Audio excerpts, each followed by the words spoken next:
Most people dream of wealth, but very few ever touch it. The shelves of life are stacked with opportunities, yet most walk right past them. 97 out of 100 will trade their best years for just enough to survive, while a tiny 3% rise above the noise and claim freedom. Why is that? Is it luck? No. Is it chance? No. It's choices. Discipline over distraction, courage over comfort, growth over excuses. Wealth isn't built in the bank first, it's built in the mind. And the difference between the broke and the wealthy is not talent, not intelligence, but philosophy. Tonight, I want to take you inside the thinking that separates the 97 from the 3. Because once you see it, you'll never live the same way again. When it comes to building wealth, one of the clearest dividing lines between the 97% who stay broke and the 3% who rise above is the way they see time. The many live for today, for the weekend, for the next little pleasure or distraction. The few, however, think in decades. They understand that the seasons are predictable, and success is just as predictable if you learn to plant in the spring, protect in the summer, harvest in the fall, and prepare for winter. Life has its cycles, and wealth is never the product of accident or luck. It's the result of planning, of sowing, and of patience. Now, it's easy to get caught up in today. The 97% spend their money as if tomorrow will never come. They upgrade their lifestyle with every paycheck, not realizing that they're trading their future for a fleeting moment of comfort. They borrow against tomorrow to satisfy a craving today. But the 3% see things differently. They know that real wealth comes from building assets over years, from letting compounding do its quiet, powerful work. They can sacrifice the short-term thrill for the long-term gain because they've trained their eyes to look further than Friday night. I remember when I was just starting out, and my philosophy was no better than anyone else's. If I had $10, it was gone by the weekend. There was no thought of saving, no thought of investing. I thought money was for spending. And guess what? At the end of every month, I was broke, waiting for the next check. But then I was introduced to a new way of thinking. I was told to sit down and write out a vision for my future, 10 years ahead. At first, I thought it was silly. 10 years? I was barely thinking 10 days. But when I finally put pen to paper and began to imagine a life of freedom, a life where my money worked for me, I felt something shift. The vision became a target, and the target began to guide my choices. That's the secret. A vision creates discipline. If you know where you're going, you'll make different decisions with your money and your time. Suddenly, the temptation to buy a new toy is weighed against the goal of financial independence. The decision to take on debt feels heavier because you know it steals from your future. The simple act of writing a long-term plan, 10 years, broken down into yearly milestones, becomes a roadmap out of the 97%. And here's the good news. You don't need to overhaul your life overnight. You just need to start avoiding the traps of short-term thinking. Don't buy what you don't need. Don't let lifestyle creep steal your future. Learn to delay gratification, not because you want to live in misery today, but because you want to live in freedom tomorrow. The 3% think like farmers. They plant, they wait, and they harvest. The 97% think like consumers. They want it all now, and they end up with nothing later. So, the question is simple. Will you trade the fleeting pleasures of today for the lasting rewards of tomorrow? Because if you don't choose long-term thinking, short-term living will choose you. And the future will arrive, whether you prepare for it or not. One of the greatest differences between those who stay broke and those who build wealth is how they think about money in relation to time. The 97% believe their paycheck is tied to hours on the clock. They believe if they work 40 hours, they deserve 40 hours of pay. It's the trading of time for money. But here's the truth. You don't get paid for time. You get paid for the value you bring. If time alone was the measure, then we'd all be rich. Because everybody has 24 hours a day.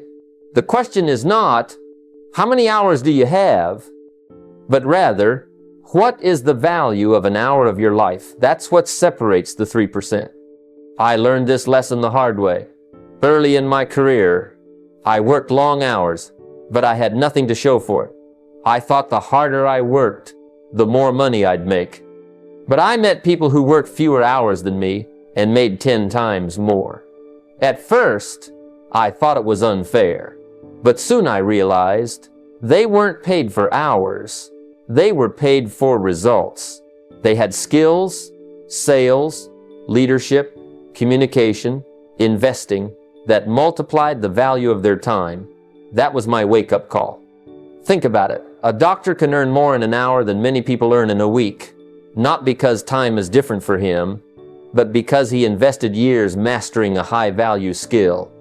An entrepreneur can make a fortune from a single idea, not because the day is longer for him, but because he created something valuable enough to multiply income beyond hours. The lesson is clear. If you want to join the 3%, you must stop thinking about time as your only currency and start focusing on value creation.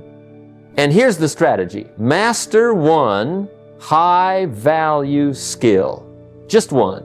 Don't spread yourself thin. Choose a skill that solves problems, creates impact, or generates wealth. It could be learning how to sell, because sales drive every business. It could be leadership, because organizations rise or fall on leaders. It could be investing, because money grows in skilled hands. Once you identify that skill, dedicate an hour a day to sharpening it. An hour a day may not sound like much, but over a year, it adds up to over 300 hours of practice. And 300 hours can put you far ahead of the 97% who spend that same time watching television or scrolling their phones. The 3% don't just master skills. They find opportunities where those skills pay beyond hours. They don't ask, what's the hourly rate? They ask, what's the return on value? That's why they build businesses, invest in assets, and create systems that work even when they're not present. They understand that once you stop trading time and start creating value, your income potential becomes limitless. So the question is not, how hard are you working? The real question is, how valuable are you becoming? Because the marketplace doesn't pay for time, it pays for value. And if you can raise your value, your wealth will follow. One of the clearest lines that divides those who build wealth from those who stay broke is how they treat the seed in their hand. Most people, the 97%, consume the seed. They see money come in, and before it has a chance to grow, it's gone, spent on toys, gadgets, or fleeting pleasures. But the 3% understand a timeless truth. Don't eat the seed, plant it. Money is not just for spending, it is for sowing. When you plant it in the right soil, investments, businesses, assets, it has the power to multiply, to provide a harvest not just once, but again and again. I remember when I was younger, I'd get paid and immediately spend it. I thought the goal of making money was to enjoy it right away. But then I noticed something. The people who always rushed to consume were always broke, always stressed, always one step away from disaster. And the people who planted, who took a portion of their income and invested it, had options, security, and eventually freedom. That's when I realized money itself isn't the goal. It's what money becomes when wisely planted that matters. Think of it this way. If you have a handful of seeds and you eat them all, the pleasure is temporary, and tomorrow you have nothing. But if you plant them, care for them, and wait, the harvest can feed you for a lifetime. Wealth follows the same law. The 3% discipline themselves to invest 20 to 30% of what they earn. They pay themselves first by building assets before they buy luxuries. And here's the key. They don't just invest once. They reinvest all their profits until their assets are strong enough to cover their lifestyle. Only then do they allow themselves to enjoy the luxuries most people buy too early. This requires patience, and patience is rare. Most people can't delay gratification. They see their friend buy a new car and think, I deserve that too. But the wealthy understand timing. They know it's far better to drive an old car while their investments are growing than to drive a new one while sinking in debt. They'd rather miss out on impressing others today than miss out on freedom tomorrow. That's why they live below their means at first and above their means later. I can't tell you how many people I've seen trade their future for a moment of pleasure, a vacation they couldn't afford, clothes they didn't need, upgrades that added no real value. And years later, those same people complain about never getting ahead. But the ones who planted their seed, who invested in rental property, dividend stocks, or businesses, now enjoy a harvest that never runs dry. Their money works for them instead of the other way around. The difference is simple but profound. The 97% consume their seed, and their story ends there. The 3% plant their seed, and their story multiplies into abundance. So the question you must ask yourself is this. Every time money comes into your hand, are you eating it or are you planting it? Because your answer determines your future. One of the most striking differences I've observed between those who build wealth and those who remain broke is their relationship with risk. The 97% avoid it at all costs. They cling to comfort, to safety, to what they already know. They'd rather hold tightly to the ordinary than step into the uncertainty of the unusual. But here's the truth. If you don't risk the unusual, you'll settle for the ordinary. And ordinary is where most people live, paycheck to paycheck, hoping life gets better while never daring to take the steps that could change everything. Now, don't misunderstand me. I'm not talking about reckless gambling or blind leaps. I'm talking about calculated risks, the kind that stretch you, grow you, and open doors you could never access by playing it safe. When I was young, I was afraid to take risks too. I liked my little circle of comfort. But then I realized something. Everything I wanted, financial independence, freedom, opportunity, was outside of that circle. And the only way to reach it was to step beyond fear and embrace risk. The 3% know this. They build what I like to call a risk fund, a small amount of money set aside not for bills, not for necessities, but for opportunities. Maybe it's to invest in a new business idea. Maybe it's to test a product. Maybe it's to try a new venture. The point isn't that every risk pays off. It won't. The point is that by taking risk consistently, you create more chances for success. You learn faster, grow stronger, and uncover opportunities most people never see. I've lost money on some ventures. I've made mistakes. But here's the difference. Every risk taught me something. Every failure carried a lesson I could build on. And when the wins came, they more than covered the losses. That's the law of risk and reward. The 97% never experience this because they're too afraid to step forward. They let fear dictate their choices. And fear may keep you safe for a while, but it also keeps you small. The wealthy, on the other hand, commit to trying at least one new project every year. It doesn't have to be huge, but it must stretch them. Sometimes it works, sometimes it doesn't. But either way, they record the lessons, apply the wisdom, and keep moving forward. Over time, those little acts of boldness compound into fortune. You see, fear asks, what if I lose? Boldness asks, what if I win? Fear imagines failure and freezes. Boldness imagines growth and acts. And the truth is, the ones who win big in life are not the ones who avoided risk, but the ones who embraced it wisely and learned along the way.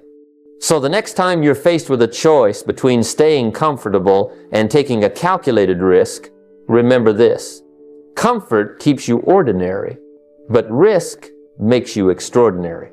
One of the traps that keeps so many people broke is the obsession with appearances. The 97% want to look rich before they are rich. They trade the future for the present, comfort for progress, image for substance. They buy the shiny car on credit, the expensive clothes, the big house they can barely afford. Not because these things produce wealth, but because they want others to believe they already have it. But here's the truth. Wealth is not about what you show the world. It's about what you own when no one is watching. It's not the car in your driveway. It's the assets in your portfolio. It's not the suit on your back. It's the investments that quietly compound in the background. The 3% live differently. They delay appearances in favor of assets. They understand that every dollar spent on appearances today is a dollar not working for them tomorrow. They ask, will this purchase help me grow, or will it just help me look good? And that one question separates those who build wealth from those who stay broke. I've seen it over and over. I once knew a man who always had the newest car, the sharpest clothes, the flashiest lifestyle. Everyone thought he was successful, but behind the scenes, he was drowning in debt. Then I knew another man who dressed plainly, drove an old car, and never showed off. But every month, he bought shares in businesses, invested in property, and saved diligently. 10 years later, the first man was still broke, still chasing appearances. The second man was financially free. Which life would you rather live? That's why I tell people to track their net worth quarterly. Don't just ask, how much do I earn? Ask, how much do I own? Your net worth is the true scorecard of wealth, not your paycheck, not your purchases, not your possessions. When you track it regularly, you see progress. And when you see progress, you don't need appearances to make you feel successful, because you know you're building real wealth. Another key is avoiding lifestyle inflation. The 97% raise their spending every time they raise their income. They get a raise, they upgrade the car. They get a bonus, they buy a bigger TV. They can never escape the cycle, because no matter how much they earn, they consume it all. The wealthy don't play that game. When income rises, they raise their investments, not their expenses. They let time and discipline create a gap between what they earn and what they spend, and that gap becomes wealth. Eventually, assets take over. And here's the beautiful part. When you let assets pay for your lifestyle, you can enjoy the luxuries without guilt or debt. You want the nice car? Great, let your dividends buy it. You want the big house? Wonderful, let your rental income fund it. This way, the luxury doesn't drain you, it serves you. The wealthy know the truth. Appearances fade, but assets endure. The ordinary trade years of freedom for a moment of image. The extraordinary sacrifice image for a few years, then enjoy freedom for a lifetime. So remember this. Don't trade your future for present comfort. Build assets first, let them grow, let them multiply, and then, only then, let them fund the life you want. Because wealth isn't about looking rich, it's about being free. One of the sharpest dividing lines between those who stay broke and those who build wealth lies in something so simple that most people overlook it: writing down goals. The 97% drift through life with vague wishes. I'd like to be rich one day. I hope I can retire comfortably. Maybe I'll start a business someday. But hoping, wishing, and maybe are not strategies. They're illusions. They give the comfort of dreaming without the discipline of doing. And without discipline, dreams fade. The 3% live differently. They understand that goals not written down are nothing more than fantasies. They put pen to paper. They make their vision visible. They give their dreams deadlines. And by doing so, they turn what was once a wish into a target. And when you have a target, you can measure your aim, you can measure your progress, and you can measure your results. I remember when I was just starting out, my mentor asked me a simple question. Where do you want to be in 10 years? I gave him a vague answer. I want to be successful. He shook his head and said, that's not a goal, that's a wish. Write it down in numbers, dates, and details. That conversation changed my life. From that day, I wrote down exactly what I wanted to earn, how much I wanted to save, what kind of lifestyle I wanted to live, and when I wanted to achieve it. Suddenly, wealth stopped being an idea and started being a plan. That's the secret. Clarity creates power. When you write a wealth plan with clear targets, you begin to think differently. You stop asking, will I ever make it? And start asking, how do I get there? That shift from vague to specific transforms your mindset. You can break your big vision into smaller steps, yearly goals, monthly milestones, even daily habits. And when you know what to do today, tomorrow takes care of itself. But here's the part most people miss. Goals must be reviewed and adjusted. Writing them once and forgetting them is no better than never writing them at all. The wealthy know this. They look at their goals quarterly, sometimes monthly, asking, am I on track? What needs to change? Where am I ahead? And where am I falling behind? This constant review keeps the fire alive, keeps the discipline sharp, and keeps the dream real. Contrast this with the 97%. They wish for wealth, but when life gets busy, they forget about it. They drift from paycheck to paycheck, distracted by entertainment, bills, and comfort. Years pass, and they're no closer to financial freedom than when they started. Not because they lacked opportunity, but because they lacked written goals to guide their choices. Think of it like building a house. You wouldn't just gather bricks and hope they form into walls. You'd have a blueprint. Written goals are your financial blueprint. Without them, you're just stacking bricks randomly, and at the end of your life, you'll wonder why you never built anything strong or lasting. So if you want to join the 3%, start here. Write it down. Define your wealth in numbers. Create deadlines that stretch you but keep you moving. Break the vision into steps you can act on daily. And most importantly, review it often so it stays alive. Because wealth isn't built by wishing, it's built by writing, reviewing, and relentlessly pursuing clear goals. One of the great mistakes people make when it comes to wealth is believing that multiplication comes before protection. They think the game is only about making more, investing more, growing more. And yes, growth is important, but it's not the first priority. Because if you don't protect what you already have, then no matter how much you earn, it can vanish in a moment. The truth is, it's not what you make, it's what you keep. That's the difference between those who stay broke and those who build lasting wealth. The 97% are often so eager to chase the next opportunity that they forget about defense. They go all in on a single venture, or they spend everything they make without building reserves, or they ignore the possibility of setbacks. And when a setback comes, and it always comes, they're wiped out, forced to start again from zero. The 3% think differently. They understand that wealth is not only about offense, but also about defense. They build walls around their financial house before trying to add new floors.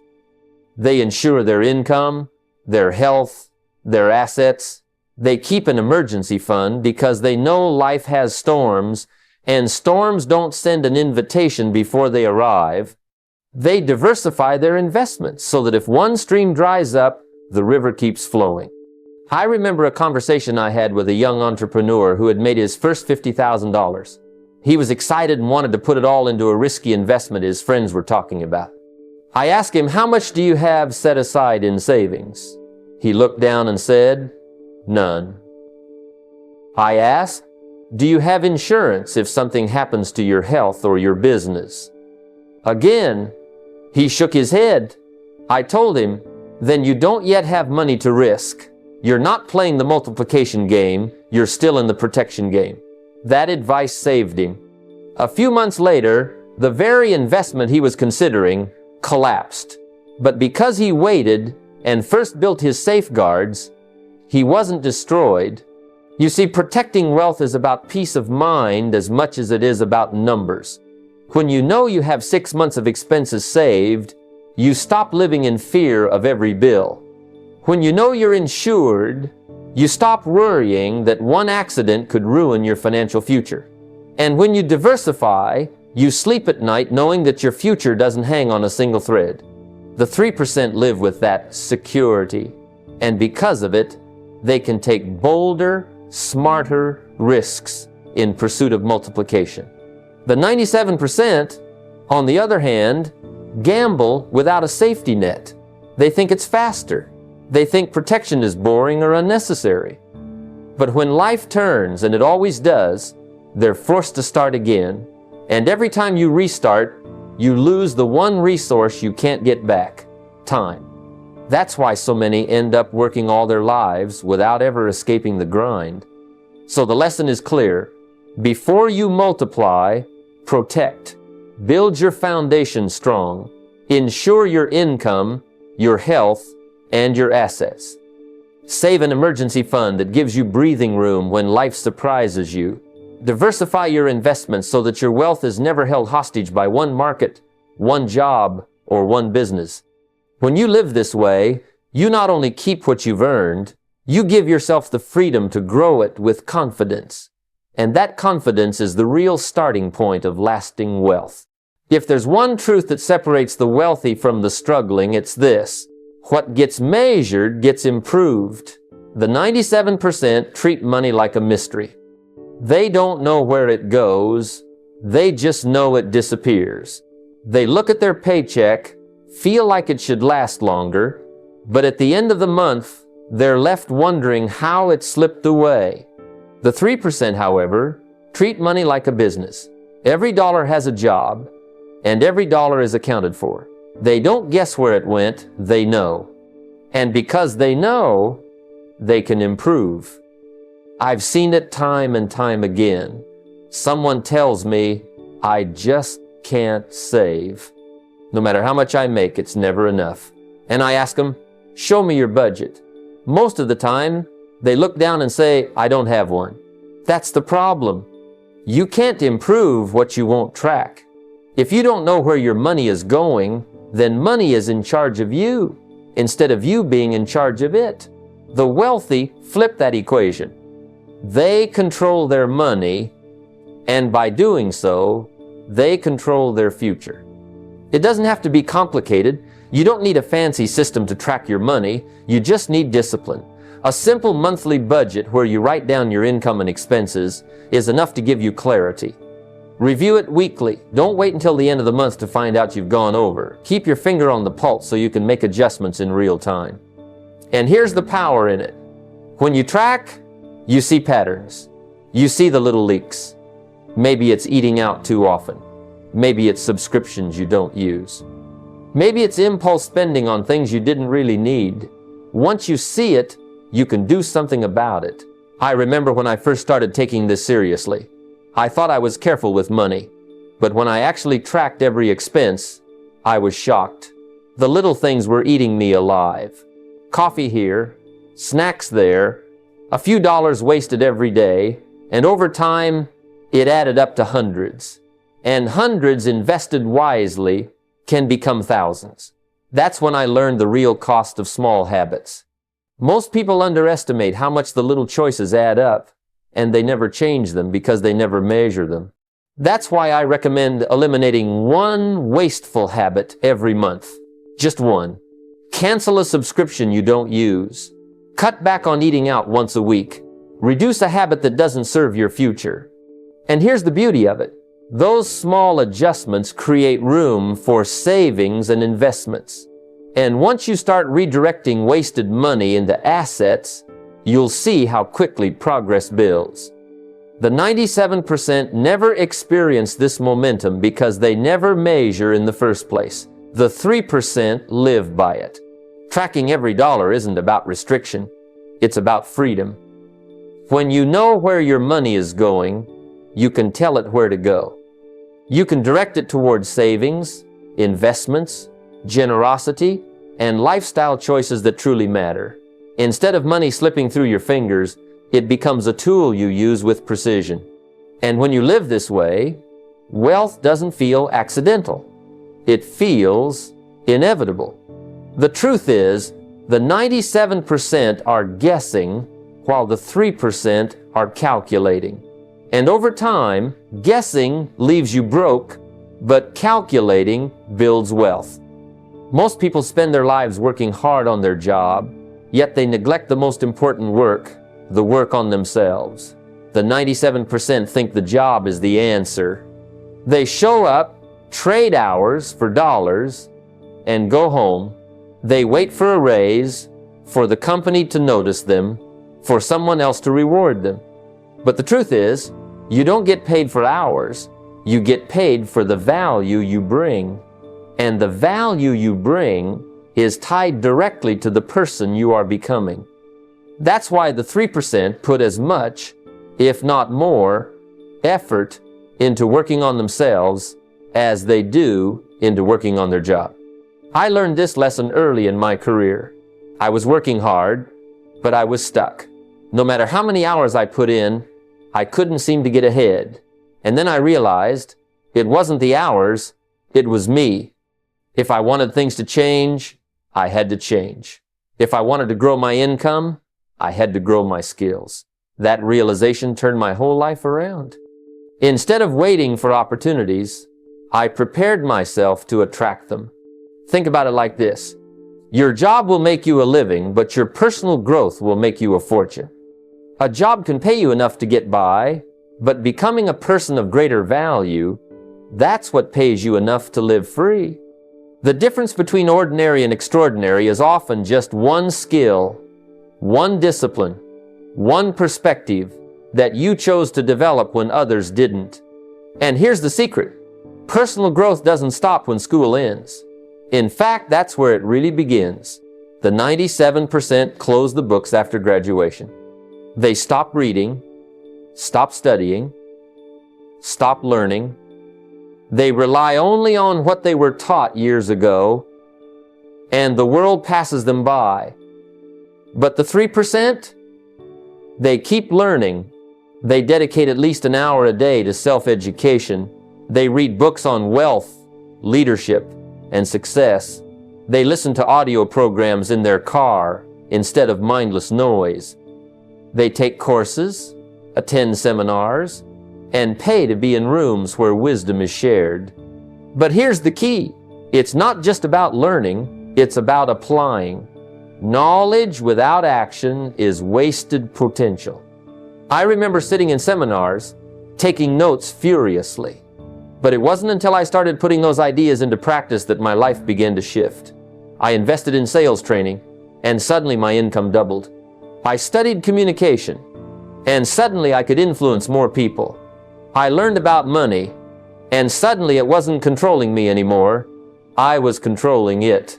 So here's my challenge. Don't just rely on your job to shape your future. Dedicate 1 hour every day to working on yourself. Read, study, reflect, and act. Once a year, invest in a course or seminar that stretches you. Make it a habit to take what you learn and immediately apply it to your life, your work, your business. Because in the end, the market doesn't pay you for the hours you clock, it pays you for the person you've become. And when you commit to working harder on yourself than on your job, you step into the 3% who build wealth, freedom, and legacy. Most people measure their financial success by how much they have in the bank how big their house is, or what kind of car they drive. But the truth is, wealth isn't just about what you've accumulated, it's about what continues to come in, whether you show up for work or not. Net worth might look impressive on paper, but if it doesn't translate into steady, reliable cash flow, then it's just numbers. The 97% focus on appearances and static balances, while the 3% build streams of income that flow every month like clockwork, whether they're on the job, on vacation, or asleep. When I learned this lesson, it changed my perspective entirely. I remember the first time I received a dividend check. It wasn't much, barely enough to buy dinner, but the thought struck me, money was working for me. I didn't punch a clock, I didn't make a sale, and I didn't sit in a meeting for those dollars to arrive. They came because I had put something in place that produced a return, quietly, consistently, without my daily presence. That was a turning point. I realized that the real freedom doesn't come from how big your paycheck is, but from how much your assets pay you without demanding your time. The 3% understand this principle well. They don't just save, they invest in systems. They buy rental properties that put rent in their account each month. They purchase dividend-paying stocks that deliver cash every quarter. They create digital assets, businesses, or intellectual property that continue to earn long after the work is done. They understand that every dollar reinvested into cash flow is a seed planted in the soil of freedom. Contrast that with the 97% who work for wages, spend them quickly, and then start over at zero. Their entire life is an endless cycle of working, spending, and hoping there will be enough left at the end. They live paycheck to paycheck, thinking wealth is about having a little extra sitting in the bank. But money sitting idle loses power. Money flowing multiplies power. Here's the practical path. Start small, but start now. Acquire one cash-flowing asset, no matter how modest. It might be a small rental unit, a handful of dividend-paying stocks, or even a side venture that earns a few dollars consistently. Reinvest every bit of profit instead of consuming it. That reinvestment builds the second stream, then the third, and before long you've built a financial river instead of waiting for the rain. And track it closely. Don't just track your net worth, track your monthly cash flow. Watch those numbers grow, because what you measure improves, and what you improve compounds. The ultimate goal isn't just to have wealth on paper, it's to buy freedom with systems that pay you every month. The day your assets cover your lifestyle, the day your cash flow exceeds your bills, that's the day you step out of the 97% and into the 3% who live free. That's the day you stop working for money and let money start working for you. One of the greatest secrets to wealth that most never discover is this: what you share multiplies. Too many people think money is just a private pursuit, something you keep to yourself, hidden away in bank statements or investment accounts. But here's the truth. Wealth that is shared, whether in knowledge, guidance, or opportunity, grows far beyond what you could multiply alone. The 3% understand this. They know that teaching others is not only an act of generosity, but also a reinforcement of their own discipline and habits. Every time you explain a principle, you sharpen your own understanding. Every time you mentor someone on financial growth, you remind yourself of the very actions that built your success. I remember when I started to share simple lessons with a few young men who asked me how to handle their money better. At first I thought, well, I'm still figuring it out myself. But I realized quickly that the act of teaching made me even more accountable. If I told them to set aside 10% of their income, I had to ensure I was doing the same. If I encouraged them to track their expenses, I couldn't neglect my own. In showing them the path, I became more disciplined on mine. Teaching is like looking in a mirror. You can't tell someone else to stay sharp if you're letting yourself get dull. This is why the 97% often stay broke. They keep quiet. They don't talk about money because it feels uncomfortable, taboo, or intimidating. They don't mentor their children on wealth. They simply hope they'll figure it out someday. They don't share their lessons with their community because they think it's not their place. And by keeping silent, they rob themselves of the chance to grow stronger through repetition, accountability, and the multiplication effect of teaching. But look at the 3%. They mentor others, whether formally or informally. They share stories around the dinner table, teaching their children about assets, about investing, about the power of discipline. They speak to small groups, write articles, create content, or simply take time with a neighbor who wants to learn. They plant seeds of wisdom in others, and those seeds often return to them multiplied. Because when you help someone else rise, you lift the entire environment you're in. And when your environment rises, so do you. Here's what you can do. Mentor someone financially. It doesn't have to be on a grand stage. It can be one person, even within your own family. Share your lessons openly, not as perfection, but as a work in progress. Start small. Explain the power of saving $1, the discipline of avoiding debt, or the value of buying assets before luxuries. Create something lasting, whether it's a journal, a book, a talk, or even digital content, so your lessons go beyond your lifetime. Imagine the legacy you build when your children, or their children, not only inherit your money, but also your wisdom. Because here's the truth.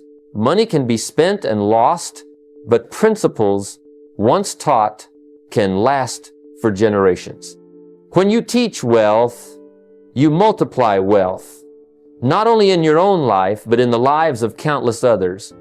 And that ripple effect is one of the most powerful investments you will ever make. There's a line that divides the successful from the unsuccessful. And it isn't talent, luck, or even opportunity. It's discipline. Discipline is the great separator. You see, we all must suffer one of two pains, the pain of discipline or the pain of regret. The 3% understand this truth deeply. They choose the smaller pain, the daily disciplines, the little sacrifices that don't always feel pleasant in the moment, but pay back tenfold over time. The 97%, on the other hand, trade discipline for comfort. They choose to indulge today, and they leave tomorrow unprepared. The price of that choice is regret, and regret is far heavier to carry than discipline ever will be. When I was younger, I was guilty of falling into comfort. If I had an extra $1, I thought of how to spend it, not how to grow it. But then I began to see the power of small disciplines, like setting aside a portion of every paycheck, no matter how small. It wasn't glamorous, it wasn't exciting, but discipline compounded. Over time, those little acts of restraint and consistency began to build something solid beneath me. The lesson became clear. Fortune is not built in giant leaps, but in steady, disciplined steps taken daily. The truth is, discipline doesn't just shape your bank account, it shapes your character. Every time you say no to a fleeting pleasure and yes to a greater vision, you strengthen the muscle of self-control. The 3% know that wealth is not simply money in the bank, it's who you must become to earn and sustain it. And the person you become is forged in discipline. If you want to be trusted with abundance, you must first prove you can manage scarcity with discipline. So what does this look like in practice? It means setting non-negotiable daily financial habits. Maybe it's saving a set percentage every single day or tracking your spending without fail. It means reviewing your progress weekly. No excuses, no skipping, even when you feel like you're too tired or too busy. It means delaying gratification, holding back from buying the new car or the latest gadget until your investments are the ones paying for it. These small, daily disciplines are what build the great divide between those who succeed and those who regret. And let me remind you, discipline is not punishment. It is the training ground for freedom. When you exercise discipline today, you buy yourself the liberty of tomorrow. The 97% look at discipline as deprivation. The 3% look at it as preparation. And that shift in perspective makes all the difference. So ask yourself, which pain will you choose? The momentary sting of discipline or the lifelong weight of regret? One builds a future, the other steals it. And that choice, my friend, is made not someday, but today, in the small daily actions you commit to without compromise. As we close, remember this: wealth is not built in a single decision, but in the string of choices you make every day. The difference between the 97% who remain broke and the 3% who build wealth is not some great secret. It is discipline, vision, and the willingness to do what others will not. It is thinking beyond the weekend, planting instead of consuming, creating value instead of trading time, and choosing growth over comfort. The challenge before you is not just to make more money, but to become more. Money will follow the person you become, and freedom will follow the disciplines you practice. Every dollar you earn is a vote. You either vote for your future or you vote for your regret.